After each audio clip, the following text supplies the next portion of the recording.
எதிர்த்து பேசிட்டு வணக்கம். நேர்பட பேசு நிகழ்ச்சிக்கு வரவேற்கிறோம். நீட் தேர்வு முடிவுகள் நேற்று வெளியாகி இருக்கின்றன. தேர்வு முடிவுகளில் தமிழகம் பின்தங்கி இருப்பதாக குற்றச்சாட்டு எழுந்திருக்கிறது. 38.83% மாணவர்களே தேர்ச்சி அடைந்திருக்கிறார்கள். இதற்கு மத்திய மாநில அரசுகளே காரணம் என்ற குற்றச்சாட்டு எழுந்திருக்கிறது.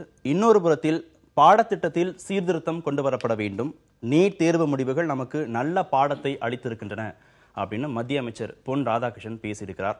என்ன செய்ய வேண்டும், மத்திய மாநில அரசுகளின் பொறுப்புகள் என்ன என்பது குறித்தெல்லாம் இந்த அமர்வில் விரிவாக பேசலாம். அதிமுக அம்மா அணி தரப்பிலிருந்து திரு ஆவடிக்குமார், கல்வியாளர் திரு நெடுஞ்செழியன், கவிஞர் வெண்ணிலா, நீட் தேர்வு எழுதிய மாணவி பொற்கொடி ஆகியோர் சென்னை அரங்கத்திலிருந்து இணைந்திருக்கிறார்கள். அதே போன்று பாரதிய ஜனதா கட்சி சார்பாக திரு ஸ்ரீனிவாசன் மதுரை அரங்கத்திலிருந்து விரைவில் இணைய இருக்கிறார். விருந்தினர்களுக்கு வணக்கம். பொற்கொடி, உங்ககிட்ட இருந்தே தொடங்கலாம். இதுதான் டாபிக், இதுதான் பேச போகிறோம் அப்படின்னு முடிவு பண்ணதுக்கப்புறம் ஊடகங்களில் செய்திகள்லாம் பார்க்குற போது வெளியானது நீட் தேர்வு முடிவுகள், தமிழ்நாடு பரிதாப ரிப்போர்ட் கார்டு அப்படின்னு ஒரு தலைப்புச் செய்தி. அப்புறம் நீட் தேர்வு ரிசல்ட், தமிழகம் அம்போ அப்படின்னு ஒரு செய்தி இருந்துச்சு. நீட் தேர்வு முடிவு, தமிழக மாணவர்களுக்கு அதிர்ச்சி மேல் அதிர்ச்சி அப்படின்னு ஒரு செய்தியை பார்க்க முடிஞ்சது. நீட் தேர்வு முடிவு, முதல் 200 இடங்களில் தமிழக மாணவர்கள் எவருமே இடம்பெயராத துயரம் அப்படின்னு ஒரு செய்தி. அப்புறம் இதே மாதிரி பரிதாபத்திற்குரிய, வருத்தத்திற்குரிய, ஆதங்கத்தை வெளிப்படுத்தக்கூடிய செய்திகளாக தான் தொடர்ந்து பார்க்க முடிஞ்சது. இது வரைக்கும் எந்த ஒரு தேர்வு முடிவுக்கும் இவ்வளவு அங்கலாய்ப்புகள், ஆதங்கம், வருத்தம், வேதனை, அழுகை, கண்ணீர் இருந்த மாதிரி தெரியல. இந்த தேர்வுக்கு இருந்ததை பார்க்க முடிஞ்சது. ஒரு மாணவி நீட் தேர்வு எழுதியிருக்கிறீங்க, உங்களுடைய உணர்வுகள் என்ன? எப்படி எழுதின பிறகும் நீங்கள் இதை வெளிப்படுத்தியிருக்கிறீங்க, முடிவும் வந்தாச்சு, எப்படி பார்க்குறீங்க? நாங்கள் வந்து 12 இயர்ஸாக வந்து எல்கேஜிலேருந்து 12th வரைக்கும் முடிச்சிருக்கோம். ஆனால் நாங்கள் எங்களுக்கு தெரியும் 12th பப்ளிக் எக்ஸாம்ன்றது நம்ம வாழ்க்கையில், எங்கள் ஸ்கூல் லைஃப்பில் பெரிய விஷயன்றது. நாங்கள் அவ்வளோ வருஷம் எதிர்பார்த்து இருந்த எக்ஸாம்லேயே நாங்கள் ஒரு பயம் இல்லாமல் நம்ம எக்ஸாம், நம்ம ஸ்டேட் போர்டு எழுதுறோம்னு சொல்லிட்டு நாங்கள் தைரியமாக எழுதி ரிசல்ட் வரும்போது கூட ரொம்ப தைரியமாக, எப்படி சொல்கிறது, எங்களுக்கு எந்த பயமும் இல்லை. ரிசல்ட் என்னவா இருந்தாலும் நம்மளுக்கு சாதகமாக தான் இருக்கும். நம்ம என்ன படித்தோம், நம்ம என்ன எழுதணுன்றது தெரியும். மீறி போயிடாது எதுவும். ஆமாம், எதுவுமே கையை மீறி போயிடாது, படிச்சலேருந்து வரும் அப்படிங்கிற ஒரு நம்பிக்கை. 10ஆவதுல எவ்வளோ மதிப்பெண் வாங்கியிருந்தீங்க? நான் 469 மதிப்பெண் பெற்றேன். ப்ளஸ் 2ல 1032. சரி, நீட் தேர்வில் 135. என்ன சிரமமா இருந்தது உங்களுக்கு? இவ்வளவு மதிப்பெண்கள் 10ஆவதுல வாங்கியிருக்கிறீங்க, ப்ளஸ் 2லயும் நல்ல மதிப்பெண் வாங்கியிருக்கிறீங்க, ஏன் நீட் தேர்வில் குறைஞ்சது? எங்களுக்கு நாங்கள் 12 வருஷமாக வந்து ஸ்டேட் போர்டில் தான் படிச்சிருக்கோம். சிபிஎஸ்சி சிலபஸ்லேருந்து நம்மளுக்கு நீட் கேட்குறாங்க. சிபிஎஸ்சி சிலபஸ்ன்றது எங்களுக்கு சுத்தமாக தெரியவே தெரியாது. இத்தனைக்கும் நிறைய பேர் வந்து கோச்சிங் சென்டர் போயும் நீட் எக்ஸாம் எழுதுனாங்க. ஒரு மாதத்துக்கு வந்து 40,000 ரூபாய், 1 லட்ச ரூபான்னு சொல்லிட்டு கோச்சிங் சென்டர்லாம் சேர்ந்து படித்தோம். 150 மார்க்குக்கு மேலே எடுக்காத நிறைய பேர் இருக்காங்க. என்னோட ஃப்ரெண்ட்ஸே சொன்னாங்க, நான் ஃபோன் பண்ணி கேட்கும்போது என்னை விட கம்மி மார்க்கு. நான் கோச்சிங் சென்டர்லாம் எதுவுமே போகல. அப்படி இருந்தால் என்னால் 135 மதிப்பெண் ஓரளவுக்கு நான் படித்ததால எடுக்க முடிஞ்சுது.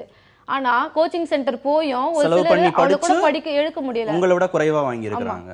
அப்போ ஒருத்தருக்கும் எவ்வளோ கஷ்டமா இருந்திருக்கும். ஒரு வருஷம் ஃபுல்லாக கஷ்டப்பட்டு படித்தவங்க கூட அது மாதிரி ஃபீல் பண்ணல. ஆனால் எங்களுக்கு வந்து சின்ன வயசுலேருந்தே நாங்கள் வந்து டாக்டர் படிக்கணும், எல்லாருடைய கனவு. நாங்கள் வந்து ரொம்ப சாதாரணமான குடும்பத்துலேருந்து தான் வரோம். எங்களால் வந்து தனித்தனியாக கோச்சிங் சென்டர், இதுக்கு தனியாக அதுக்கு தனியெல்லாம் காசு செலவு பண்ணி போக முடியாது.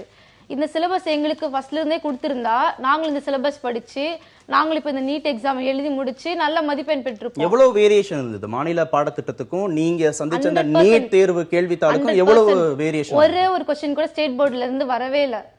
இதுதான் உண்மை. ஸ்டேட் போர்டுல இருந்து படிச்சு ரொம்ப கஷ்டமா இருந்தது. எங்களுக்கு எக்ஸாம் எழுதும் போதே சொல்லியிருந்தோம், இந்த எக்ஸாமில் வந்து நாங்கள் பாஸ் பண்ணுவோமானே தெரியல சொல்லிட்டு. இப்போ நான் எடுத்த மார்க் கூட பாஸ் மார்க்கான்னு யாராலையும் சொல்ல முடியாது. ஏன்னா பஞ்சாப்ல இருந்து ஒருத்தவங்க வந்து 720க்கு 1697 மார்க் எடுத்து ஃபர்ஸ்ட் பிளேஸ் பிடிச்சிருக்காங்க. ஆனால் தமிழ்நாட்டிலேருந்து ஃபர்ஸ்ட், நீங்கள் சொன்ன மாதிரி ஃபர்ஸ்ட் 200 இடத்துல இருந்து ஒருத்தர் கூட தமிழகத்துலேருந்து 260வது இடம் ஒருத்தர் வாங்கியிருக்கிறாரு. அவ்வளோ கம்மியாக இருக்காங்க. அப்போ இதுலேருந்தே தெரியுது தமிழ்நாட்டில் உள்ள சிலபஸ்க்கும் இப்போ நீட் சிலபஸ்க்கும் எவ்வளோ வித்தியாசம்னு. நாங்கள் வந்து இப்போ நான் சொன்ன மாதிரி 135 மார்க் எடுத்திருக்கேன். இப்போ நான் பாஸ் மார்க்கா இல்லை? நான் வந்து எலிஜிபிள் இல்லை நீட்க்கு, நீட் எக்ஸாமுக்கு வந்து எலிஜிபிள் கிடையாது. இப்போ நாங்களாம் டாக்டர் படிக்க முடியாதா? இப்போ தமிழக அரசு வந்து ஒரு அறிக்கை வெளியிட்டு இருக்காங்க, 85% வந்து தமிழக மாணவர்களுக்கு, தமிழக ஸ்டேட் போர்டு சிலபஸ் படிச்ச மாணவர்களுக்கு கொடுக்கப்படும் கொடுத்திருக்காங்க. இப்போ நான் வந்து மார்க் கம்மியா 12th 1032, இப்போ 1180 மார்க் ஸ்கோர் பண்ணிருக்காங்க. ஆனா நீட் எக்ஸாம்ல அவங்க ஃபெயில் ஆயிட்டாங்க. அப்போ அவங்களுக்கு டாக்டர் சீட் கிடைக்காதா? அவங்க சொல்லும்போது சொல்லிருக்காங்க நீட் எக்ஸாம் அடிப்படையில தான் தமிழ்நாடு சிலபஸ் மாணவங்களுக்கு வந்து அந்த 85% கொடுக்கப்படும். இப்போ நீட்ல ஃபெயில் ஆயிருந்தா அந்த ஸ்டூடெண்ட்க்கு சீட் கொடுப்பாங்களா? அது ஒரு கேள்வி தானே. சரி வெண்ணிலா, ஒரு அம்மாவா, ஒரு பார்வையாளரா, ஒரு ஆசிரியையா உங்களுக்கு நிறைய முகங்கள் இருக்கு. நீங்க எப்படி இதை பார்க்குறீங்க? இந்த ரிசல்ட் வந்த பிறகு என்னென்ன மாதிரியான வைப்ரேஷன்ஸ்லாம் உங்ககிட்ட இருந்தது? பொற்கொடி வந்து ஒரு வீட்டோட ஒரு மாணவியா, குழந்தையா வந்து அவளோட ஆதங்கத்தை சொன்ன மாதிரி வந்து ஒரு தாயா வந்து இந்த 2 மாதத்துல வந்து என்னோட மனநிலையை வந்து சொல்லவே முடியாது. பாப்பா சொன்ன மாதிரி வந்து 1030 எடுத்துட்டு நீட்ல 130 எடுத்திருக்கா அப்படின்றதே அது நல்ல மதிப்பெண் தான். என்னோட 2 மகள்களும் இந்த ஆண்டு வந்து +2 வந்து படிச்சிருக்காங்க. 2 பேருமே நல்ல மதிப்பெண்கள். ஒருத்தி வந்து 1169 மதிப்பெண், திருவண்ணாமலை மாவட்டத்தில் அரசு பள்ளிகளில் முதலிடம் பெற்றிருக்காங்க. 2வது மகள் வந்து 1165, அவங்க திருவண்ணாமலை மாவட்டத்தில் 2வது இடம் பெற்றிருக்காங்க. ஸோ இந்த ஆண்டு தொடக்கத்திலிருந்தே அரசாங்கம் வந்து தொடர்ந்து ஒரு விஷயத்தை வந்து வலியுறுத்திட்டே வந்தது. என்னன்னா, சென்ற ஆண்டு போலவே இந்த ஆண்டும் நீட் தேர்வுல இருந்து தமிழக அரசு வந்து விலக்கு வாங்கிடும், குடியரசுத் தலைவருடைய ஒப்புதலுக்கு வந்து நாங்கள் வந்து அனுப்பியிருக்கோம், கட்டாயம் விலக்கு வாங்கிடுவோம் அப்படின்னு வந்து சொல்லிகிட்டே வராங்க. ஸோ அந்த அடிப்படையில் வந்து 12ஆம் வகுப்பு மாணவர்கள் எல்லாருமே தமிழக அரசை நம்பி 12ஆம் வகுப்பு மாநில அரசு பாடத்திட்டத்தில் இருக்கிற 12ஆம் வகுப்பு பாடத்தை மட்டும் முறையாக படித்து அதுக்குரிய மருத்துவம் போனமோ பொறியியல் போனமோ தங்களுடைய இலக்குக்கான மதிப்பெண்களை பெறுவதற்கான ஒரு முயற்சியில் இருந்தாங்க. அதில் ஓரளவுக்கு எல்லாருமே வெற்றியும் பெற்றிருக்காங்க. எந்த சிந்தனையும் இல்லை, நீட் பத்தின பயம் இல்லை. ஏன்னா ஒரு அரசு ஒரு வார்த்தையை சொல்லுதுன்னா அது கட்டாயம் குடிமக்களுக்கு நன்மை செய்யற ஒரு வார்த்தையை தான் சொல்லும் அப்படின்றது வந்து எல்லாருமே நம்பிதாகணும். அரசாங்கத்தை நம்பாத வேற யாரை போய் நம்ம நம்ப முடியும்? அரசாங்கம் முதல்ல இருந்து சொல்லிட்டே வந்தது. ஏப்ரல் வந்து +2 தேர்வு முடிஞ்சது, அப்பவும் சொன்னாங்க. ஏப்ரல் மாதம் விண்ணப்ப அறிவிக்கும் போதும் சொல்லிகிட்டே இருந்தாங்க. மே மாத பரீட்சை வரைக்கும் சொன்னாங்க. இப்போ கூட உங்களோட புதிய தலைமுறையில் ஃப்ளாஷ் நியூஸ் போயிட்டே இருக்கு, நீட் தேர்விலிருந்து கட்டாயம் விலக்கு பெற்றுவிடுவோம் அப்படின்னு வந்து சொல்லிகிட்டே இருக்காங்க. அப்போ இவ்வளோ குழப்பம். ஆனால் வந்து திடீர்னு இன்னைக்கு வந்து என்ன சொல்றாங்கன்னா, நீட் அடிப்படையில் மட்டும்தான் மருத்துவ சேர்க்கை நடைபெறும் அப்படின்றாங்க. ஸோ ஒட்டுமொத்தமாக இந்த 12ஆம் வகுப்பில் மருத்துவத்தில் சேரணும் அப்படின்னு எதிர்பார்த்துட்டு இருக்கிற குழந்தைகளுடைய இன்னைக்கு தேர்ச்சி பெற்றிருக்கிற 35,000 குழந்தைகள் இதில் எவ்வளவு வாங்கியிருக்காங்க உங்க மகள்கள்? நீட்ல வந்து என்னோட மகள்கள் வந்து உண்மையிலேயே வருத்தத்துக்குரியது என்னன்னா, ஒரு மாநில பாடத்திட்டத்தில் அவ்வளோ மதிப்பெண்கள் பெற்ற குழந்தைங்களால நீட் தேர்வில் ஒரு மகள் வந்து 151, இன்னொருத்தி வந்து 146 மதிப்பெண் தான் பெற முடிஞ்சது. ஏன்னா சிபிஎஸ்இ சிலபஸ்ல அவங்க தயாராவதற்கு இருந்த காலம் வெறும் 30 நாள். இந்த 30 நாள்ல அவங்க எந்த கோச்சிங் சென்டர்லையும் போல அவங்களா சுயமா வீட்டில இருந்து தேர்வு பண்ணி முந்தைய கேள்வித்தாள்கள் சிபிஎஸ்இ புத்தகங்கள்ல ஒரு மாதத்துல எவ்வளவு பண்ண முடியும்? அவங்க முதன்மையா வந்து பயாலஜியை மட்டும்தான் எடுத்துக்கிட்டாங்க. ஏன்னா அதுதான் கொஞ்சம் எளிதா இருக்கும், வேகமா படிக்க முடியும் அப்படின்றதுனால அதுல கான்சென்ட்ரேட் பண்ணாங்க. ஸோ அந்த 30 நாள்ல ஒரு குழந்தையால 17 வயசு குழந்தையால என்ன கான்சென்ட்ரேட் பண்ணி வாங்க முடியுமோ அந்த மதிப்பெண்ணை தான் வாங்கியிருக்காங்க. ஸோ ஒரு அரசாங்கத்தை நம்பி பெற்றோர்களும் மாணவர்களும் காத்திருந்த இந்த நேரத்தில் தமிழக அரசு இன்னைக்கு திடுதிப்புன்னு என்ன சொல்றாங்கன்னா, நீட் அடிப்படையிலான மதிப்பெண்களை கொண்டு மட்டுமே சேர்க்கை நடைபெறும்னு சொல்றாங்க. அதுக்கு அவங்க பின்புலமா என்ன சொல்ல முடியும்னா, உச்சநீதிமன்றம் வந்து கடைசி வரைக்கும் நீட் தேர்வை நடத்தியே தீரணும், அதுல எந்த மாநிலத்திற்கும் விலக்கு அளிக்க முடியாது அப்படின்னு சொல்லிட்டாங்க அப்படின்னு தமிழக அரசு வந்து சொல்லுது. அப்போ சென்ற வாரம் சட்டசபையில நீட் பற்றி நடந்த விவாதத்தின் போது கூட ஒரு விவாதத்துல வந்து இது சுகாதாரத்துறை மாண்புமிகு சுகாதாரத்துறை அமைச்சர் என்ன சொன்னார்னா, நீட் அடிப்படையில் வந்து தமிழகத்தில் சேர்க்க இருந்தாலும் இந்த ஆண்டு அரசு உறுதி கொடுத்திருக்கிறது, நீட்ல இருந்து விலக்கு பெறுவோம் அப்படின்னு நாங்க உறுதி கொடுத்திருக்கோம். அந்த அடிப்படையில் போதுமான அளவுக்கு பயிற்சி பெற வாய்ப்பில்லாத அரசு பள்ளி மாணவர்களுக்கும் கிராமப்புற மாணவர்களுக்கு, ஏன்னா இன்னைக்கு வந்து இந்த செய்தி நீட் எழுதினாதான் மருத்துவ படிப்புக்கு போக முடியும் அப்படின்ற செய்தியே எட்டாத அரசு பள்ளி மாணவர்கள் இருக்காங்க, கிராமப்புற மாணவர்கள் இருக்காங்க. அப்போ அவங்களுக்கெல்லாம் ஒரு நியாயம் வழங்கும் விதத்துல உள் ஒதுக்கீடு இருக்கும் அப்படின்னு நீட் தேர்வை எழுதாத மாணவர்களுக்கு எழுதி தேர்ச்சி பெற்ற மாணவர்களுக்கு நான் சொல்றது, அந்த செய்தியே எட்டாத மாணவர்கள் கூட இருக்கிறாங்க. நீட் எழுதினாதான் மருத்துவத்துக்கு போக முடியும் அப்படின்றதே தெரியாது. அப்புறம் ஒரு நீட் தேர்வுன்றது ஒரு அகில இந்திய பொது தேர்வு, அதை எப்படி எதிர்கொள்ளணும், அதுக்கு எப்படி விண்ணப்பிக்கணும், என்ன மாதிரியான தேர்வு முறைகள் இருக்கு அப்படின்ற தெரியாத எத்தனையோ 12ஆம் வகுப்பு மாணவர்கள் இன்னைக்கு வரைக்கும் நம்ம தமிழ்நாட்டில் இருந்துகிட்டே இருக்காங்க. அப்போ நீட்ல தேர்வு பெற்றால் தமிழக அரசுல வந்து அரசு பள்ளிகளுக்கும் கிராமப்புற மாணவர்களுக்கும் உள் ஒதுக்கீடு செய்வது பற்றி அரசு வந்து ஆலோசனை செய்து வருகிறது அப்படின்னு சென்ற வாரம் சுகாதாரத்துறை அமைச்சர் சட்டமன்றத்தில் அறிவிச்சார். ஆனா அதே சுகாதாரத்துறை ஒரு வாரத்துக்குள்ள இன்னைக்கு சொல்லிட்டாரு அந்த மாதிரி எந்த உள்ஒதுக்கீடும் இல்லை. மாநில பாடத்திட்டத்தின் கீழே வந்து தேர்ச்சி பெற்ற நீட்ல தேர்ச்சி பெற்ற மாணவர்களுக்கு மட்டும் 85% இடங்கள் வந்து ஒதுக்கீடு செய்யப்படும் அப்படின்னு. அப்போ இந்த ஓராண்டு காலம் முழுக்க மாநில அரசை நம்பிய 12ஆம் வகுப்பு மாணவர்கள் முழுக்க பார்த்தீங்கன்னா மிகப்பெரிய மன உளைச்சலுக்கும் ஊசலாட்டத்துக்கும் அடுத்து தங்களுடைய நடவடிக்கை என்னவா இருக்கும் அப்படின்ற தெரியாத இடத்துல கொண்டு வந்து நிறுத்தப்பட்டிருக்காங்க. இதுதான் இந்த ஓராண்டுல நடந்திருக்கு.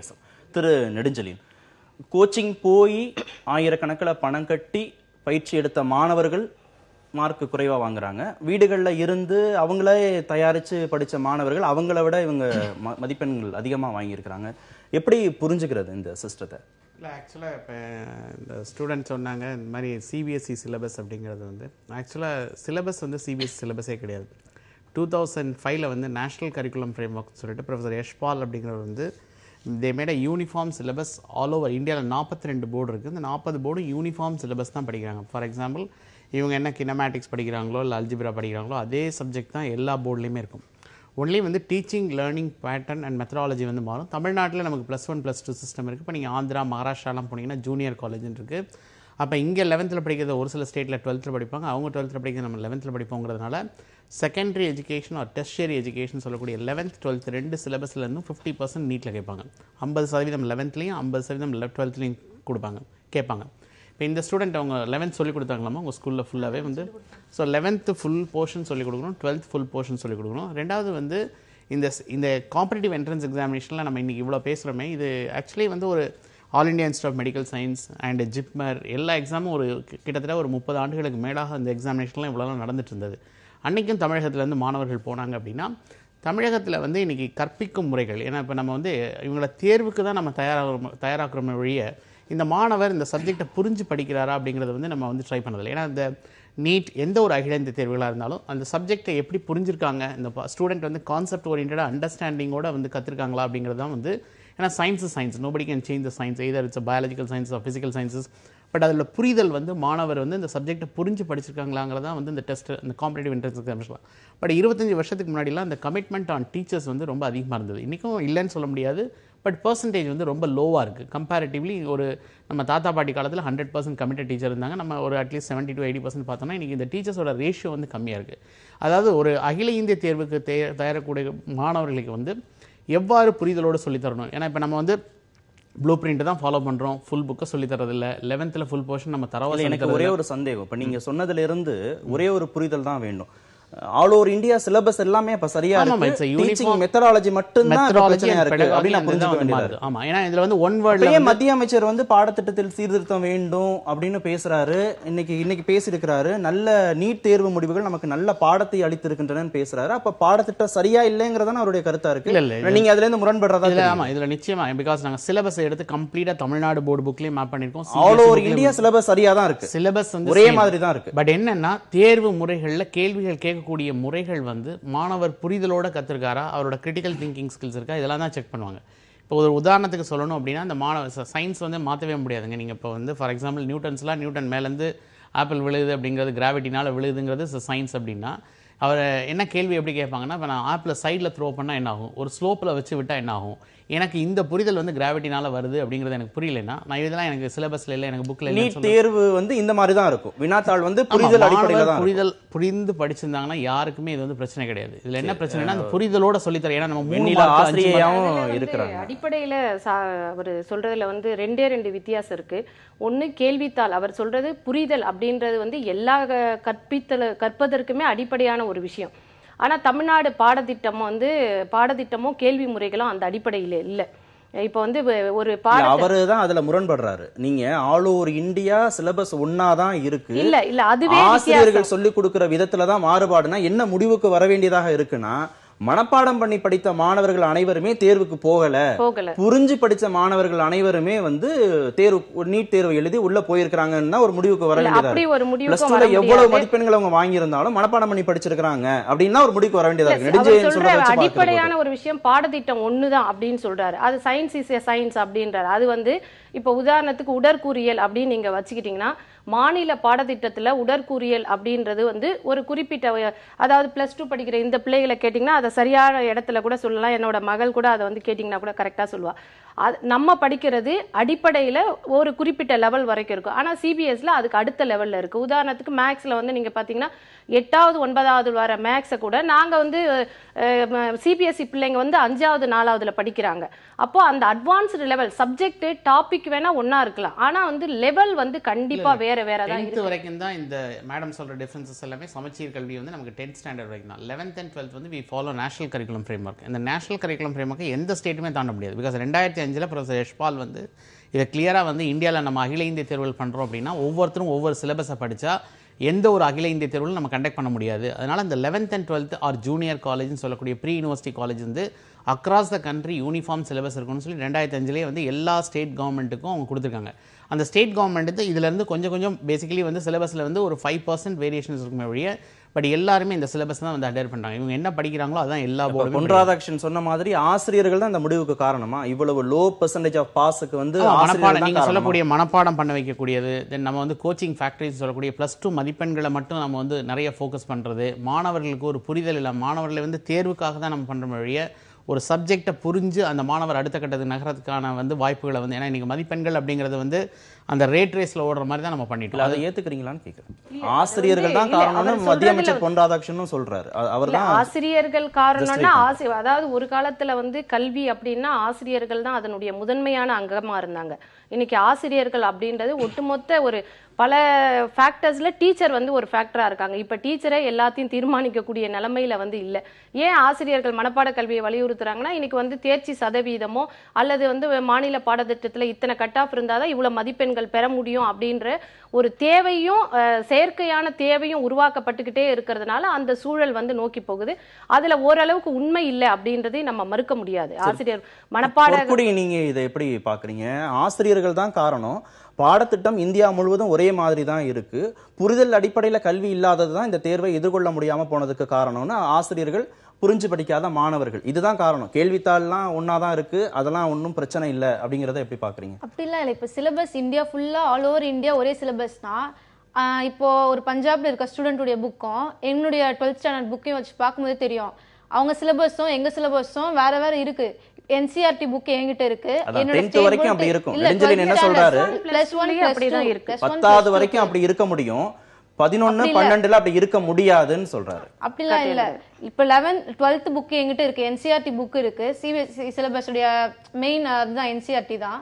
அந்த NCERT சிலபஸையும் நம்மளுடைய தமிழ்நாடு ஸ்டேட் போர்ட் சிலபஸையும் ஒன்னா வச்சு நான் படிச்சிருக்கேன். இப்போ நீட்காக நான் அப்படிதான் படிச்சேன் வீட்டுல. எங்களால் கோச்சிங் சென்டர் சேர முடியாதால. இப்போ நாங்க வந்து பாலினேஷன் ஒன்று பயாலஜில படிக்கிறோம்னா பாட்னில அதே கொஸ்டின் அதே ரெஃபர் பண்றதை வந்து நான் NCERT புக்ல படிச்சேன். அதுல வந்து ஒரு 4 பேஜ் கொடுத்துருக்காங்க. வெறும் பாலினேஷன்ன்ற ஒரு மகரந்த அது மாதிரி அதை வந்து ஒரு 4 பேஜ் கொடுத்துருக்காங்க. நம்மளுடைய ஸ்டேட் போர்ட்ல வந்து ஒரு பக்கம் தான், இவ்வளவுதான் வரும். ஒரு பக்கத்துல பாதி தான் இருக்கு, அவ்வளவுதான். இதே 12th சிலபஸ் தான், அவங்களுக்கும் அதே 12th தான். அப்படி இருக்கும்போது ஆல் ஓவர் இந்தியா ஒரே சிலபஸ்னா எங்களுக்கு மட்டும் ஏன் வந்து ஒரு 4 லைன் கொடுத்துருக்காங்க? அவங்களுக்கு 4 பக்கம் அவ்வளோ எக்ஸ்பிளைன் பண்ணியிருக்கும் போது நான் எக்ஸ்பிளைன் பண்ணா நாங்கள் படிக்க மாட்டோமா? சிலபஸ் எல்லாருக்குமே வேற வேற தான் இருக்கு. 10th வரைக்கும்ன்றதெல்லாம் கிடையாது. இவங்க 2005ல வெளியிட்டது அப்படி சொல்றாங்க.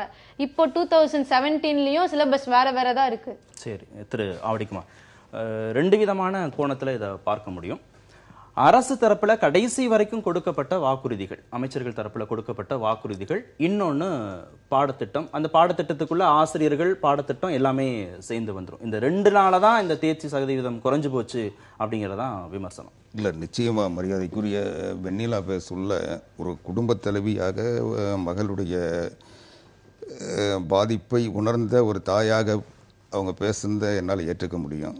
ஆனால் அவங்களுக்கு வந்து அமைச்சர்கள் உத்தரவாதம் கொடுத்தாங்க. இன்னும் சொல்ல போனால் அமைச்சர்கள் தந்த உத்தரவாதம் அல்லது தமிழ்நாடு அரசாங்கம் தான் இந்த தேர்வில் இவங்க சரியான முறையில் சந்திக்காததற்கு காரணம் என்ற பொருள்பட பேசினாங்க. அது தவறு.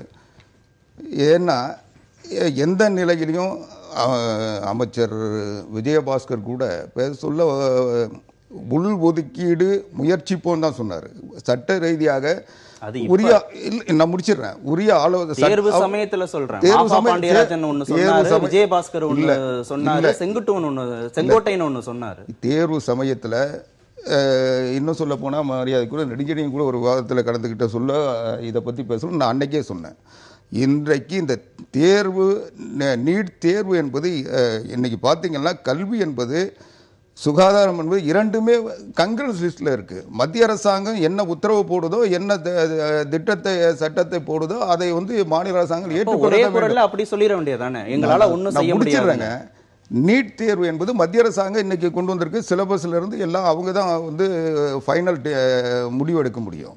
அதன் அடிப்படையில் அவங்க எடுத்துட்டாங்க. அதை மீறி தமிழ்நாட்டுக்கு விலக்கு கேட்டோம். ஓராண்டுக்கு விலக்கு கொடுத்தாங்க. நான் முடிச்சிடுறேன். ஒரு நிமிடம் ஆடிக்குமா, நீங்க உள்வாங்கிட்டு சொல்லுங்க.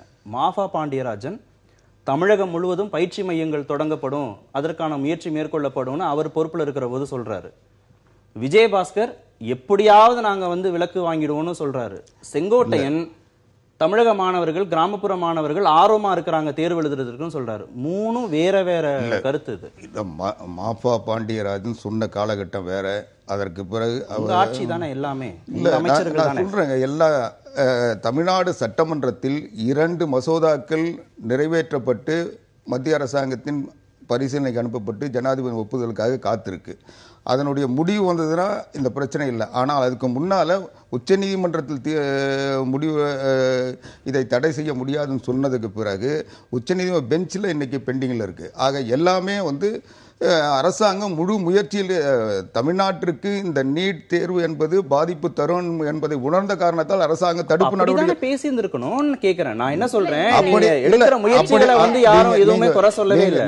நீங்க அப்படிதான் பல குரல்ல பேசாம பல குரல்ல அரசாங்கம் முயற்சி எடுக்குது. ஆனா மாணவர்கள் தயாராயிடுங்க, எங்களால முடிஞ்ச அளவுக்கு நாங்க செய்யறது வேற இல்ல. நீங்க ஒவ்வொரு அமைச்சரும் வேற வேற குரல்ல பேசுறது. நீங்க எந்த அமைச்சரும் வேற ஒரு குரல்ல பேசல. இருக்கு நிலையை நீங்க ஒவ்வொரு காலகட்டத்திலும் அன்னைக்கு சூழ்நிலைக்கு தக்கவாறு தான் பேச முடியும். கல்வியில எப்படி பேச முடியும்? லட்சக்கணக்கான மக்கள் மாணவர்கள் காத்துட்டு இருக்கிற சமயத்துல அந்த சூழலுக்கு தகுந்த மாதிரி நாங்க பேசுவோம் எப்படி சொல்ல முடியும்? பொலிட்டிக்கல் ஸ்டேட்மெண்டா எப்படி மாற முடியும்? நீங்க தவறா புரிஞ்சுக்கிட்டு தான் காரணம். இன்னைக்கு நீட் வந்ததுல இருந்து கடந்த ஆண்டு ஓராண்டுக்கு விலக்கு தந்திருக்காங்க. உச்சநீதிமன்றம் அதை தடை செய்த மறுபடியும் விலக்கு தர முடியாதுன்னு சொல்லியிருக்கு. இப்படியெல்லாம் இருக்க சொல்ல இதுக்கெல்லாம் மீறி ஒரு மாநில அரசாங்கம் தன்னுடைய சக்திக்குட்பட்டு எல்லாம் செய்த கடைசியாக கடந்த ஒரு வாரத்துக்கு முன்ன கூட சட்டமன்றத்தில் அமைச்சர் விஜயபாஸ்கர் என்ன சொன்னாரு, இந்த இல்ல சரியா எல்லாம் முடிஞ்சு கையை விட்டு போனதுக்கு அப்புறம் எங்களால முடிஞ்ச அளவுக்கு நாங்க பண்ணணும், எங்களால பண்ண முடியலன்றதை எப்படி எடுத்துக்க பண்ண முடியலன்னு சொல்லல. இன்னைக்கு நாங்க முயற்சி பண்ணோம். ஆனால் முயற்சி என்பது வெற்றி பெறும் என்ற உத்தரவாதம் இல்லாத ஒரு முயற்சி தான். ஒரு முயற்சி அதுக்காக அந்த முயற்சியிலேயே நிறைய குளறுபடி இருக்கு. நீங்க பேசிட்டீங்க, நான் பேசுற பிறகு பேசுங்க. அதாவது நான் என்ன சொல்ல வரேன், கிராமப்புற பகுதி மாணவர்கள் +2 இது தமிழ்நாடு பாடத்திட்டத்தில் பயின்ற மாணவர்கள் பாதிக்கப்படக்கூடாது என்பதற்காக தான் 15% மத்திய ஒதுக்கீடு போக மீதி 85% இன்றைக்கு மாநில கல்வி திட்டத்தில் படித்த மாணவர்களுக்கு இன்னைக்கு அத யாரு கோச்சிங் சென்டர்ல போய் படிச்சவங்களுக்கு நீட் தேர்வை எழுதினவங்களுக்கு இல்ல ஒரு தேர்வு கிராமப்புற மாணவர்கள் நீங்க அத வேற மாதிரி பொருளாதார ரீதியா பின்தங்கிய மாணவர்கள் நீங்க அத வேற மாதிரி எடுத்துங்க. அந்த தேர்வை தேர்வாக எதிர்கொண்டவர்களுக்கு நீங்க தேர்வுன்னா மாநில அரசாங்கம் எங்களை வந்து நாங்க போய் தேர்வை சரியா எழுதலனா கூட மாநில அரசாங்கம் கொண்டு போய் அதுல சேர்த்துறோம்னு சொல்லி நீங்க எதிர்பார்த்திருந்தீங்கன்னா அது யாருடைய உத்தரவாதம் கொடுத்தீங்களே? உத்தரவாதம் யாரும் தரல. நீங்க உத்தரவாதம் தந்தான்னு சொல்றது இவங்களுடைய இயலாமையை மறைக்கிறதுக்கான முயற்சி. இவங்க உத்தரவாதம் தந்ததை ஏன் போய் தேர்வுல கலந்துட்டாங்க? அப்போ உத்தரவாதத்தின் மேல் நம்பிக்கை இருந்தா தேர்வுக்கு போயிருக்க கூடாது. நீட் தேர்வுக்கு போனாங்கல்ல, அப்போ தடுத்தோமா? நீங்க இன்றைக்கு கிராம பகுதி மாணவர்கள் தமிழ்நாடு பாடத்திட்டத்தில் படிக்கின்ற மாணவர்கள் அடிப்படை நியாயம் இல்லைங்க. அரசாங்கத்தை நம்புறோம், அரசாங்கத்தை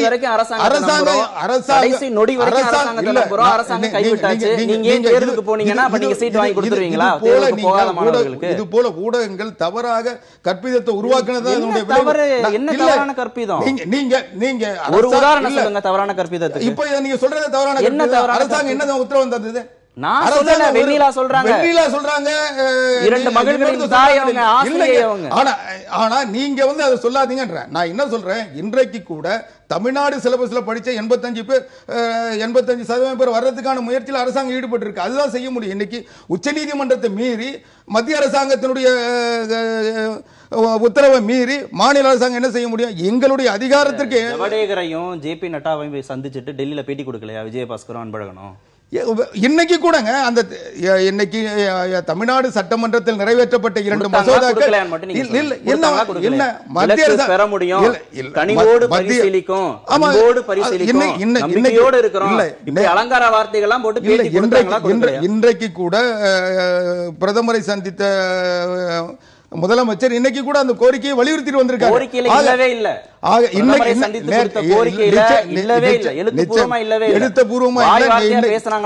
இன்றைக்கு டெல்லிக்கு போக சொல்ல பிரதமரை முன்னாடி போனாங்களா இல்லையா? பிரதமரை சந்திப்பதற்கு பலமுறை மனுக்கள் அடங்கிய இதை வந்து சுகாதாரத்துறை அமைச்சர் விஜயபாஸ்கர் பலமுறை போய் வலியுறுத்தி இருக்காரு. பிரதமர் வந்து இன்னும் சொல்ல போனா கோயம்புத்தூருக்கு வர சொல்ல கூட முதலமைச்சர் பார்த்து வலியுறுத்தி இருக்காரு. நீங்க வந்து கோரிக்கை நிறைவேற்றின தமிழக சட்டமன்றத்துல அதை வந்து குடியரசுத் தலைவருக்கு அனுப்பவே இல்லை மத்திய அரசு. எதிர்த்து ஒரு வார்த்தையை கேட்கப்பட்டது. அதுதான் பிரதமர் கிட்ட போய் அதுதானே கேட்டாங்க. ஒரு வார்த்தை என்ன கேட்க முடியும்? பிரதமர் கிட்ட போய் அந்த சட்டத்தை நிறைவேற்றிருக்க, அது உடனடியா வந்து நடவடிக்கை எடுங்க, அதை உடனடியா அந்த சட்டத்தை தேர்வுலாம் எழுதி முடிச்சு கூட்டத்தோட நடக்கிற போது எதிர்கட்சி உறுப்பினர்கள் கேள்வி கேட்க போது அந்த தகவலே வருது. எதிர்கட்சி குடியரசுத் தலைவருக்கு அனுப்பல. ஏங்க நீங்க தவறா சொல்லாதீங்க. பிரதமரை சந்திக்கின்ற பொழுது முதலமைச்சர் சொன்ன அந்த கோரிக்கைகள் வேற என்ன செய்யணும்ன்றீங்க? அனுப்பலைங்கிறது உங்களுக்கு எப்ப தெரியும்? அனுப்பலன்னா அது உத்தரவு வரலன்னா அனுப்பலன்றதான் அர்த்தம். அவங்க பரிசீலனையில இருந்து ஜனாதிபதி கிட்ட போயிருந்தா அது உத்தரவு வந்திருக்கும். உத்தரவு வந்து அந்த பெண்டிங்ல இருக்கு. நீங்க ஒரு கோரிக்கையோ அந்த மத்திய அரசாங்கம் என்ன அரசு அனுப்புவாங்க, அதை நீங்களும் கேட்க மாட்டீங்க. நீங்க எப்படி கேட்டுக்கிட்டு தாங்க இருக்கோம். இதை விட வேற எப்படி போய்க்காங்க? இதே வந்து அரசு கேபிள் டிஏஎஸ் லைசன்ஸுக்காக 5 ஆண்டுகள் காத்துட்டு இருந்தோம். 5 ஆண்டுகளுக்கு பிறகு மத்திய அரசாங்கம் இப்ப கிளியர் பண்ணிச்சு. இன்னைக்கு அனுமதி கொடுத்திருக்காங்க. இப்ப மத்திய அரசு காரணமா காரணம் இல்லையா? பொன் ராதாகிருஷ்ணன் சொல்றாரு ஆசிரியர்கள் காரணம்ங்கறாரு, பாடத்திட்டத்தை மாத்தணும்ங்கறாரு, சரியா தப்பா? அதாவது இதுக்கு யார் காரணம்னா எல்லாரும் காரணம். இன்னைக்கு எல்லாரும் இன்னைக்கு அவர் மரியாதைக்குரிய பொன் ராதாகிருஷ்ணன் என்ன சொல்றாரு? ஆசிரியர்கள் காரணம், பாடத்திட்ட காரணம். மாநில அரசு சொல்றாரு. மாநில அரசு மாநில பாடத்திட்ட சிபிஎஸ்இல படிச்சவங்க கூட தமிழ்நாட்டுல இருந்து யாரும் முதல் 200 இடத்துல வரலையே. அப்ப சிபிஎஸ்இ பாடத்திட்டம் குறைவுன்னு சொல்றாரா? தவறுன்னு சொல்றாரா?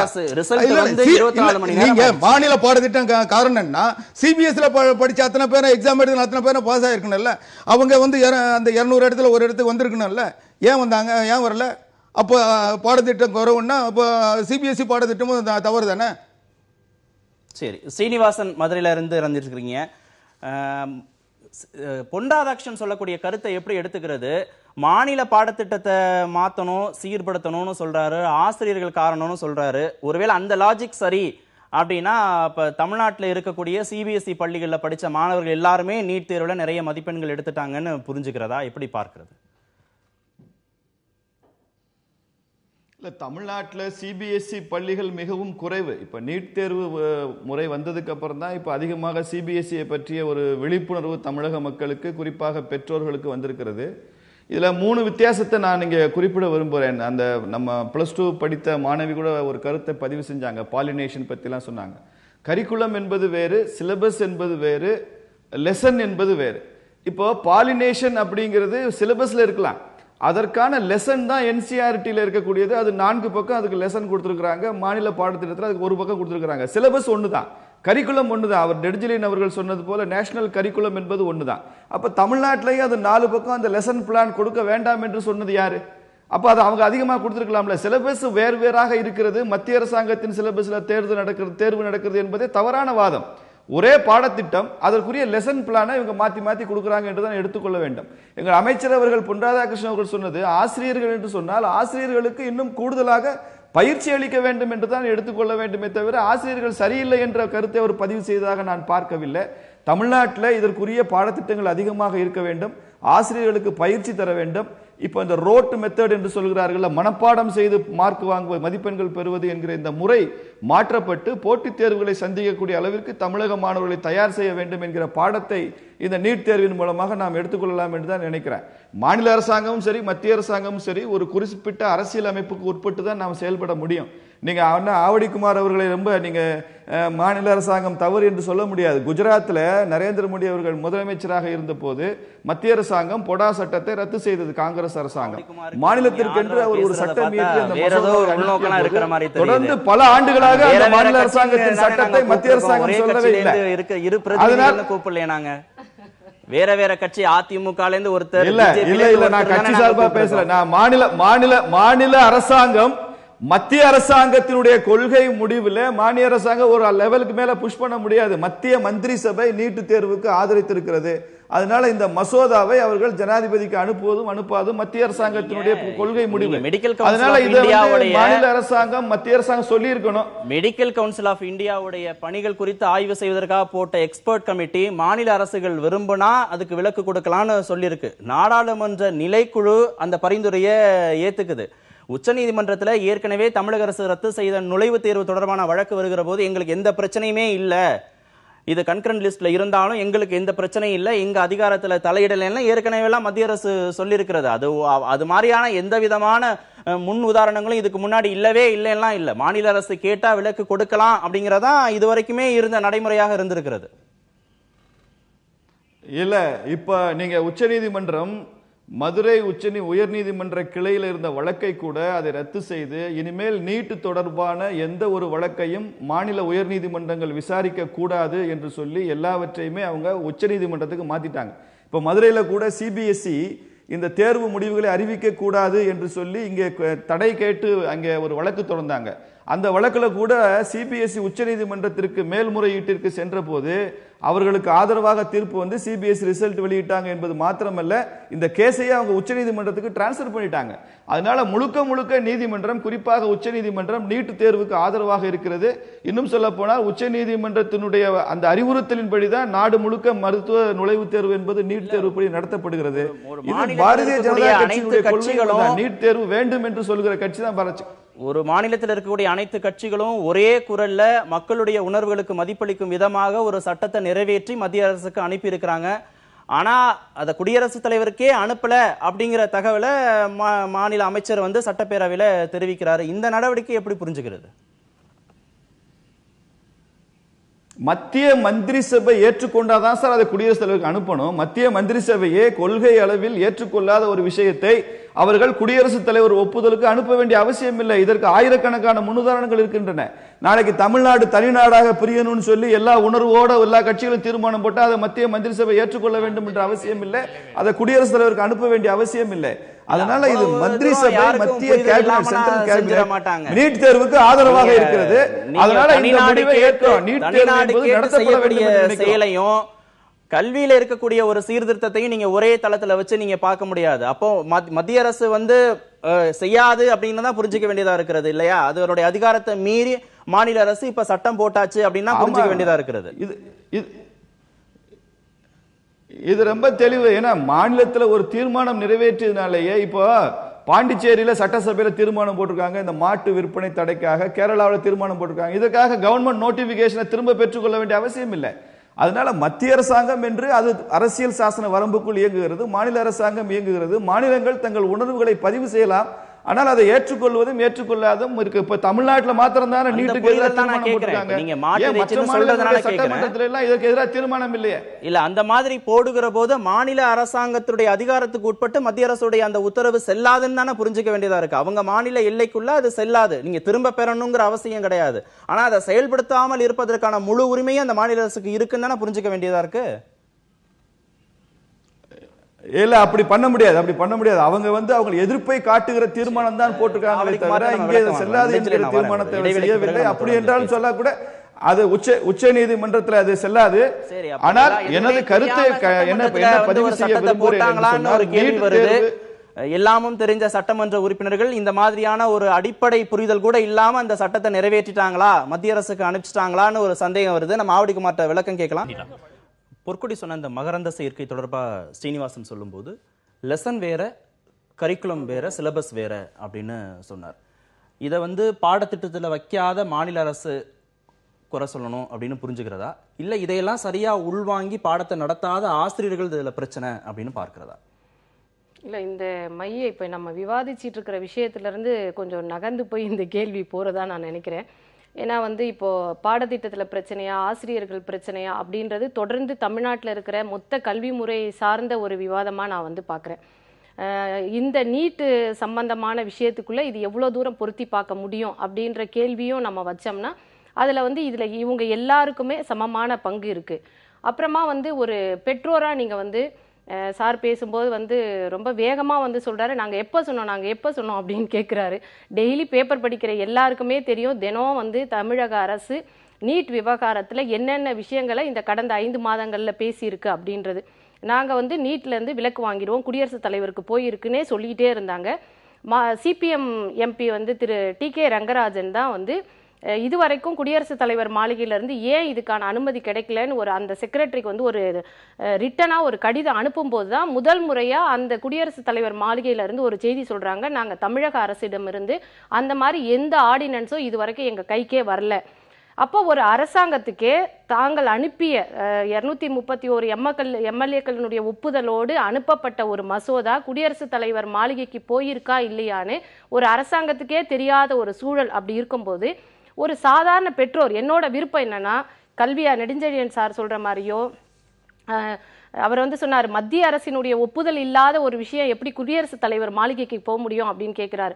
மாநில அரசினுடைய தனிப்பட்ட உரிமையை வந்து கேட்கும்போது அது மத்திய அரசு ஒத்துக்கிட்டு தான் ஆகணும் அப்படின்றது எந்த அமைச்சரவையால் ஒப்புதல் கொடுக்கணும் இல்ல, நம்ம வந்து எதிர்த்து மாநில அரசால சட்டமே ஏற்ற முடியாதுங்கிறத அவரோட வாதமா இருக்கலாம். ஆனா நம்ம அனுப்ப முடியாதுன்னு அவர் சொல்லவே முடியாது. அதே மாதிரி உச்ச நீதிமன்றத்தினுடைய எந்த தீர்ப்பின் மீதும் நம்ம வந்து மறுபரிசீலனை செய்ய கேட்டு மத்திய அரசாங்கத்தை வலியுறுத்த முடியாதுன்னு இல்லை. ஒவ்வொரு ஆண்டும் உச்ச நீதிமன்றத்தினுடைய தீர்ப்பு காவிரி விவகாரத்துல மீறப்பட்டுக்கிட்டே தான் இருக்கு. அது இந்திய அரசாங்கம் வந்து பார்த்துக்கிட்டே தான் இருக்கு. நாம வந்து எல்லா விஷயங்கள்லயும் ஓப்பனா இருக்கும், சட்டப்படி தான் இருக்கும் அப்படின்றது இல்லை. ஒரு பேரண்டா கல்வியாளர்கள் மீது பிரச்சனையா, பள்ளிகள் மீது பிரச்சனையா, ஆசிரியர்கள் மீது பிரச்சனையா, மாநில அரசு மீது பிரச்சனையா, மத்திய அரசு பிரச்சனையா, இப்ப எனக்கு இது எதுவுமே தேவையில்லை. என்னை பொறுத்த வரைக்கும் என்னோட குழந்தையோட வாழ்க்கை இதுதான் இன்னைக்கு தமிழ்நாட்டில் இருக்கிற மருத்துவ கல்விக்கான கனவு கண்டிருக்கிற ஒவ்வொரு பெற்றோருடைய வாழ்க்கை. நாங்க உங்களை நம்பி இருந்தோம், அது மாநில அரசையோ மத்திய அரசையோ நாங்க நம்பி இருந்தோம். எங்க பிள்ளைங்க படிச்சிருக்காங்க, மார்க் வாங்கியிருக்காங்க, இந்த வருஷம் மெடிக்கல் போய் சேர போறாங்க அப்படின்னு நாங்க நம்பி இருந்தோம். மத்திய அரசு தரப்புல இருந்து ஒரு முறை கூட விலக்கு கொடுக்கவே இல்லை. மாநில அரசு கொடுத்த உறுதியில நாங்க வந்து நம்பி இருந்தோம். அவங்க விலக்கு வாங்குறாங்களோ வாங்கலையோ, ஆனா வந்து அரசாங்கம் தன்னோட உறுதிமொழியில உறுதியா இருக்கும் அப்படின்னு நாங்க நம்பி இருந்தோம். இன்னைக்கு நடுராத்திரில ஒரு பெரிய இதை சொல்ற மாதிரி நீட் அடிப்படையில தான் சேர்க்கை இருக்கும் அப்படின்னு மாநில அரசு சொல்லி இருக்கு. அப்படி சொல்லப்பட்ட பிறகும் அரசாங்க பள்ளிகள்ல இருக்கிற மாணவர்களுக்கு எந்த சலுகையும் அவங்க கொடுக்க முன்வரவே இல்லை. அரசாங்க பள்ளிகள்ல இருக்கிற மாணவர்களுக்கு இந்த ஆண்டு நீட் தேர்வுல எவ்வளவு விழிப்புணர்வு இருக்கும், எந்த அளவுக்கு பிள்ளைகள் திறமையா அந்த தேர்வை எதிர்கொண்டிருப்பாங்க அப்படின்றது நிச்சயமா அரசாங்கத்துக்கு தெரியும். ஒரு 10% குழந்தைகள் கூட அந்த முழு தகுதியோடு அதுல வந்து ஈடுபட்டிருக்கவே முடியாது. அப்படி இருக்கிற பட்சத்துல நம்பிய மாணவர்களுக்கான ஒரு சரியான நீதியை தமிழக அரசு செய்யணும். இந்த டிபேட் மூலமா நான் சொல்ல வருது, மத்த எல்லாருக்கும் இது ஒரு விஷயம். எது சொல்யூஷனா இருக்கும் நீங்க நினைக்கிறீங்க? +2 மார்க் அடிப்படையிலான இடஒதுக்கீடு வேணும்னு நீங்க நினைக்கிறீங்களா? +2 மார்க்கையும் ஒரு குறிப்பிட்ட சதவீதம் இதுல கன்சிடர் பண்ணணும். அதே மாதிரி அரசு பள்ளிகளுக்கான ஒரு சிறு ஒதுக்கீட்டை குறைந்தபட்சம் இந்த ஆண்டுக்காவது, ஏன்னா நாம வந்து அதற்கான முழு தயாரிப்பு இல்லாத போது அதுக்கு வாய்ப்பு இருக்க நெடுஞ்செழியன் அந்த மாதிரி பண்ண முடியல. இப்ப நீங்க மேடம் சொன்னாங்க, நான் 2 அரசியல் கட்சிகளுமே சொல்றேன், இன்னைக்கு வந்து அவங்களுக்கு அரசியல் பண்றதுக்கு வேற இல்லை. அதனால இந்த மாதிரி மாணவர்களுக்கு மிஸ்டர் கைலாஷ் சத்யார்த்தி சொன்ன மாதிரி குழந்தைங்களுக்கு ஓட்டிங் ரைட்ஸ் கிடையாது. அதனால எல்லாருமே வந்து குழந்தைங்களை தான் போட்டு தாக்குறோம். ஏன்னா இப்போ இந்த நீட் தேர்வுங்கிறது வந்து இப்போ நீங்கள் ஃபஸ்ட்டு நீட் எதுக்காண்டி கொண்டு வந்தாங்கன்னா, நிறைய கல்லூரிகள் வந்து அவங்களோட அதாவது கிராஸ் த நார்ம்ஸ், ஒரு 100 பேர்னா 120 பேர் எடுக்கிறாங்க. அதில் ஏன்னா ஒரு தகுதியற்ற மருத்துவர் வெளியே வந்தால் அவர் எத்தனை பேஷண்ட்டை கொள்வாருங்கிறத நீங்கள் அதை முதல்ல பார்க்கணும். ஏன்னா நம்ம மனப்பாடம் பண்ண வச்சு ஒரு சில கோச்சிங் ஃபேக்டரி வழியாக இந்தியா முழுவதும் ஒரு இந்த மாதிரி டாக்டர்ஸ் நம்ம உருவாக்கணும்னா குவாலிட்டிங்கிறது சஃபர் ஆகுது. ஏன்னா இப்போ நம்ம இதில் பேசுகிறோம், நம்ம வந்து இன்றைக்கி தமிழ்நாட்டிலேருந்து வெளிநாட்டுக்கு போன டாக்டர்ஸ் எவ்வளோ பேர் 20 வருஷத்துக்கு முன்னாடி போனாங்க. இது நீட்டுக்கு மட்டும் இல்லை, அது ஜேஇஆர் இருந்தாலும் சரி, எல்லா எக்ஸாமினேஷன்லையும் இதே பிரச்சனை தான். நீங்கள் தமிழ்நாட்டு மாணவர்கள் எல்லாத்துலேயுமே போர்ட் பெர்ஃபார்மன்ஸ் ரொம்ப புவராக இருக்குது. இதை நீங்கள் ஜேஇ அட்வான்ஸ் எடுத்துங்க, தமிழ்நாட்டிலேருந்து போனவங்களோட எண்ணிக்கை சதவீதம் குறைவு. பட் இதில் வந்து குவாலிட்டி இதெல்லாம் தாண்டி வந்து மாணவர்களுக்கு இந்த தேர்வு இருக்கா? அகில இந்திய தேர்வு மூலமா வரக்கூடிய மாணவர்கள் மட்டுமே தகுதி அடிப்படையில சரியா இருக்கணும் ஒரு முடிவுக்கு வந்துட முடியும். இல்ல இப்ப தேர்வு முறைகள் இப்ப நீங்க வந்து இவ்வளவு நாள் நம்ம வந்து அரசு பள்ளியில இருந்து 20-30 மாணவர்களுக்குள்ளதான் வந்துட்டு இருந்தாங்க அப்படின்னா நம்ம வந்து அரசு பள்ளிகளை பற்றி நம்ம வந்து இது வரைக்கும் வந்து அந்த மாணவர்களை பத்தி கவலையே பள்ளியே. இப்ப மேடம் சொன்னதுல வந்து நானும் அதுல ஒரு கருத்து ஆதரிக்கிறேன். என்னன்னா இப்ப அரசு வந்து என்ன கொண்டு வருதோ அந்த 85% ரிசர்வேஷன்ல அட்லீஸ்ட் 50% அரசு பள்ளி மாணவர்களுக்கு கொடுக்கும். ஏன்னா தனியார் பள்ளியில் மாணவர்கள் நம்ம வந்து இவ்வளோ நாள் வந்து அவங்க தான் இன்னைக்கு இந்த பெனிஃபிட்ஸ்லாம் என்ஜாய் பண்ணிட்டு இருந்தாங்க. அரசு பள்ளியில் படிக்கக்கூடிய மாணவர்களுக்கு உள் ஒதுக்கீடாக இந்த 85%-ல் 50% கொடுத்தால்தான் அடுத்த ஆண்டு வந்து அரசு பள்ளி மாணவர்களுக்கு வந்து பேசிக்கலி இன்னும் கொஞ்சம் வந்து அட்லீஸ்ட் இந்த கடை விளிம்பில் இருக்க மாணவர்கள் எந்த விதமான பயனும் இல்லை இந்த அறிவிப்பினால். பிகாஸ் இதில் வந்து ஒன்று இம்பாக்ட் என்ன, நீட் எழுதாதவங்க தான் நிறைய. இப்போ 15,000 பேர் தமிழ் மீடியத்தில் எழுதியிருக்காங்கன்னா கிட்டத்தட்ட 3 லட்சம் மாணவர்கள் இந்த பிசிக்ஸ் கெமிஸ்ட்ரி பயாலஜியில் படிச்சவங்க அப்ளிகேஷனே போடல. அவனை நம்ம எப்படி நம்ம வந்து உள்ள கொண்டு வருவோம்? இந்த 15,000 மாணவர் வச்சு இவதான் அப்ளிகேஷன் போட்டவங்க தான். இதுல தேர்வுக்கு வெளியே நிறைய பேர் எடுத்துக்கிறது. இல்லை, அதாவது எல்லாரும் தொடர்ந்து சொன்னது போல மரியாதைக்குரிய சீனிவாசன் பேச சொல்ல கூட சொன்னார். ஒரு மத்திய அரசாங்கம் ஒரு கங்கிரஸ் லிஸ்டில் இருக்கிற ஒரு பொதுப்பட்டியலில் இருக்கிற ஒரு சப்ஜெக்டில் மத்திய அரசாங்கம் ஒரு உத்தரவு போட்டாலோ ஒரு சட்டம் இயற்றினாலோ அதை மீறி எந்த மாநில அரசாங்கம் எதுவும் செய்ய முடியாது. எந்த சட்டமன்றம் தீர்மானம் நிறைவேற்றக்கூடாது, முடியாது. நீங்கள் இப்போ இந்த கேட்டதெல்லாம் மறுபரிசீலனை செய்யணும். இந்த நீட்டை பொறுத்த வரைக்கும் தமிழ்நாட்டுக்கு விலக்கு கேட்டு தான் தீர்மானம் போட்டிருக்கோம். நம்ம வந்து அந்த மத்திய அரசாங்கத்தினுடைய சட்டத்தை செயல்படுத்த மாட்டோம்னு சொல்லலை, செயல்படுத்தக்கூடாதுன்னு சொல்லலை, தடுப்போன்னு சொல்லலை.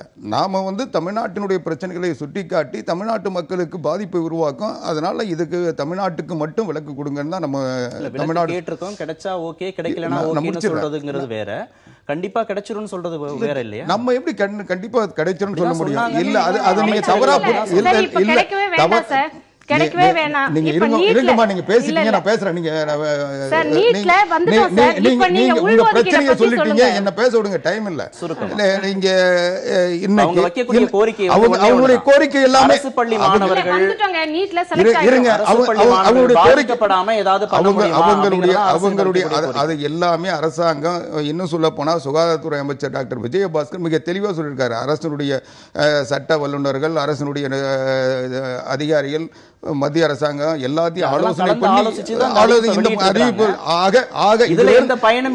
இது பயணம் இல்லைன்னு இவங்க சொல்றாங்க. ஆனா இருக்கிறதுல நான் இன்னைக்கு எல்லாரும் இவ்வளவு நேரம் விவாதத்துல தொடர்ந்து பேசிக்கிட்டு இருந்தீங்க. இதுல என்னன்னா அவங்க வெண்ணிலா வந்து ஒரு ஆசிரியராக இருந்து பார்த்தீங்கன்னா இப்போ என்னன்னா தமிழ்நாட்டில் இருக்கிற பள்ளிக்கூடங்கள் அத்தனையும் அது சிபிஎஸ்சியாக இருந்தாலும் ஸ்டேட் போர்டாக இருந்தாலும் என்ன செய்கிறாங்கன்னா மார்க்கை பெறுவதற்காக பயிற்சி தராங்களே தவிர அவங்களுடைய நோக்கமே மார்க் வாங்கணுன்றதான் மாணவருடைய நோக்கமாக இவங்க வந்து உருவாக்குறாங்க.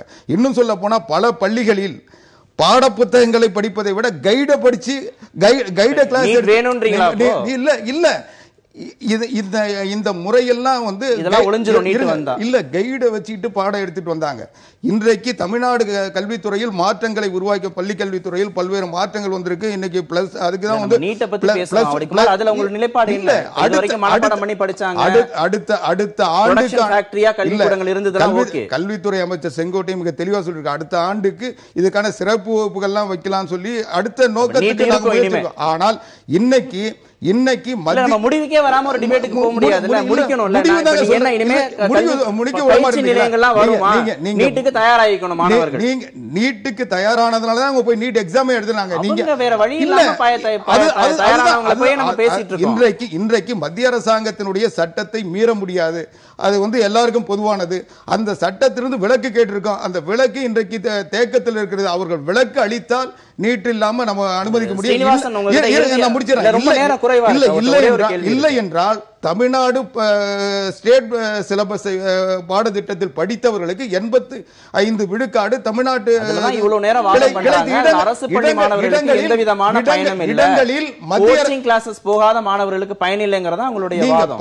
அது பயன் இல்லையா பயன் இருக்கிறா என்றதில்லை. ஆனா அந்த இடம் தமிழ்நாட்டில் இருக்கிற தமிழ்நாடு பாடத்திட்டத்தில் படித்த 85 மாணவர்களுக்கு தான் போகுது. அது இவங்களுக்கு போதா அவங்களுக்கு போதான்னு இல்லை. அந்த திட்டத்தில் இப்போ வந்து மாநில அரசாங்கம் எடுத்த நிலைப்படி 85% இன்றைக்கு மாநில பாடத்திட்டத்தில் படித்தவர்களுக்கு மட்டும்தான் நாம போகும். பேசுற கிராமப்புற மாணவர்கள் பொருளாதார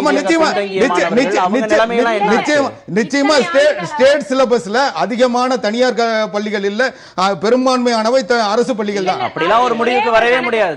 ஒரே ஒரு கணக்கெடுப்பு மட்டும் பாத்தீங்கன்னா கடந்த 10 ஆண்டுகள்ல சார் சொன்ன மாதிரி அரசு பள்ளிகள்ல இருந்து தமிழ்நாட்டினுடைய அரசு மருத்துவ கல்லூரிகள்ல சேர்ந்த மாணவர்களுடைய எண்ணிக்கை ரொம்ப ரொம்ப குறைவு. குறிப்பா வந்து 2ல இருந்து 10% தான் அந்த வேரியேஷன். 30 மாணவர்கள் வரைக்கும் 30 மாணவர்கள் வரைக்கும் தான். 2850 மாணவர்கள்ல அரசு பள்ளிகள்ல இருந்து போறவங்க வெறும் 30-40 மாணவர்கள் தான் இது வரைக்கும் சேர்ந்துகிட்டு இருக்காங்க. இப்போ இது வரைக்குமே அந்த நிலைமைனா இந்த ஆண்டு உடைய நிலைமை பாருங்க. இவங்க எல்லாருக்குமே இது வந்து ஒரு இஷ்யூ. ஆனா நீங்க ஒரு தனித்துணை குழந்தையா பார்க்கும்போது அது அவர்களுடைய வாழ்க்கை. ஸ்ரீனிவாசன், ஒரே ஒரு கேள்வி. ஒரு 4-5 நாட்களுக்கு முன்னாடி ஒரு தனியார் கல்லூரி நிகழ்ச்சியில பேசின ஏஐசிடி சேர்மன் வந்து அகில இந்திய அளவுல பொறியியல் படிப்புகளுக்கும் நுழைவுத் தேர்வு நடத்தணுங்கிற முடிவு கைவிடப்படுகிறது. ஏன்னா அதையும் சிபிஎஸ்இ தான் நடத்த போது. பல மாநிலங்கள்ல இருந்து அதற்கு எதிர்ப்பு வருகிறது. எங்களுடைய சிலபஸும் நேஷனல் போர்டு சிலபஸும் ஒன்னா இல்லைன்னு அவங்க எதிர்ப்பு தெரிவிக்கிறாங்க. அதனால அகில இந்திய அளவுல பொறியியல் படிப்புகளுக்கு நுழைவுத் தேர்வு நடத்துவது அப்படிங்கிறது கைவிடப்படுகிறது அப்படின்னு சொல்றாரு. அந்த மாநிலங்கள் எப்போ விருப்பத்தின் அடிப்படையில கேட்கிறாங்களோ அப்ப பாத்துக்கலான ஒரு முடிவுக்கு வந்திருக்கிறாரு. ஏன் இந்த முடிவு மருத்துவ கல்லூரிகளுக்கு மருத்துவ படிப்புகளுக்கு பொருந்தாதா? அதை செய்ய முடியாதா? ஏஐசிடி சேர்மன் எடுத்துக்கூடிய ஒரு முடிவை ஏன் எம்சிஏயால எடுக்க முடியாதா? ஏன் தேவையில்லையா? இப்போ நீங்க பொறியியல் படிப்பையும் மருத்துவ படிப்பையும் ஒப்பிட்டு பார்க்க வேண்டிய அவசியம் இல்லை. நீங்க வக்கீல் படிப்புக்கு பார் கவுன்சில் ஆஃப் இந்தியா இருக்கு, மெடிக்கல் படிப்புக்கு மெடிக்கல் கவுன்சில் ஆஃப் இந்தியா இருக்கு. அது மாதிரி பொறியியல் படிப்புக்கு என்று ஒரு பொதுவான ஒரு பாடி வந்து எங்கேயுமே இல்ல. அதனால இது ரெண்டு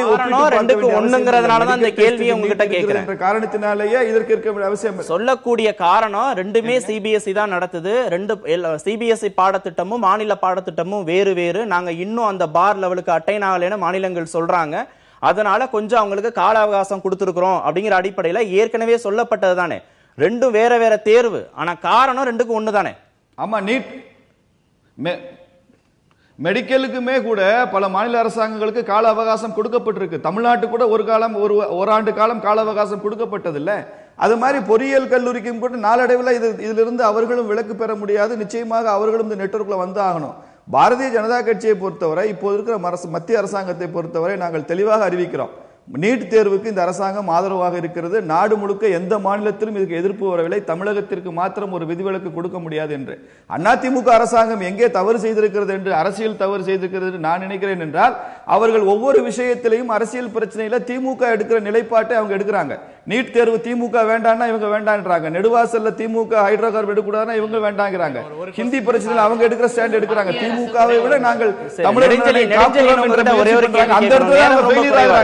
திமுகவிற்கு மாற்றான ஒரு அரசியல் நிலைப்பாட்டை இவர்கள் எடுத்தால் இவர்களுக்கு இந்த பிரச்சனை இருக்காது என்றுதான் நான் பார்க்கிறேன்.